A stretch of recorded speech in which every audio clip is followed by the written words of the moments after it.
Polémique autour du festival des accroche-cœurs à peine terminé. Décidément, le thème Angers-Démons aura fait couler beaucoup d'encre.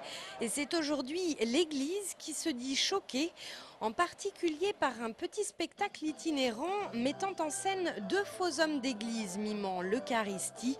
L'évêque d'Angers s'en est ému dans un communiqué.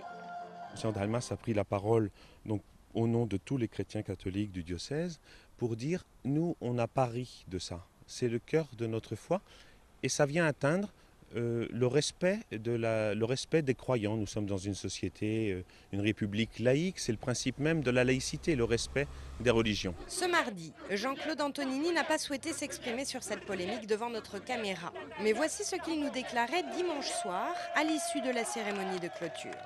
Bon, globalement, qu'est-ce que vous retenez de cette édition 2009 des accroche-cœurs? Oh, qu'elle est parfaitement réussie, avec tout ce que ça comporte les accroche-cœurs, c'est-à-dire de la joie, de la surprise et en même temps des irritations, des agacements. Depuis, le maire est revenu sur sa position. Dans un communiqué daté de lundi soir, il s'excuse auprès des Angevins et explique ne pas avoir reconnu ses accroche-cœurs dans la cérémonie apocalyptique de clôture. Il explique également qu'il n'a pas voulu cautionner le spectacle et a marqué sa désapprobation en quittant les lieux sans prononcer son discours. Une action saluée par Laurent Géraud, le président départemental du MODEM, mais décriée par l'opposition municipale qui parle d'amateurisme. Ce matin, dans les locaux de la compagnie Jobitume, la lecture de la presse locale, relayant ces débats, faisait bien évidemment réagir.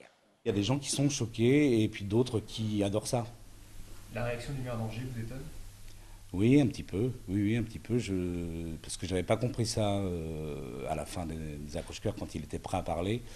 Il me semble qu'il est plutôt parti parce que ça durait trop longtemps et qu'à un moment donné, il en avait marre d'attendre. L'an prochain, les Jobitumes céderont la direction des accroche-cœurs à d'autres artistes. Mais déjà, entre la compagnie et la ville d'Angers, après une collaboration de 11 ans, le divorce semble consommé.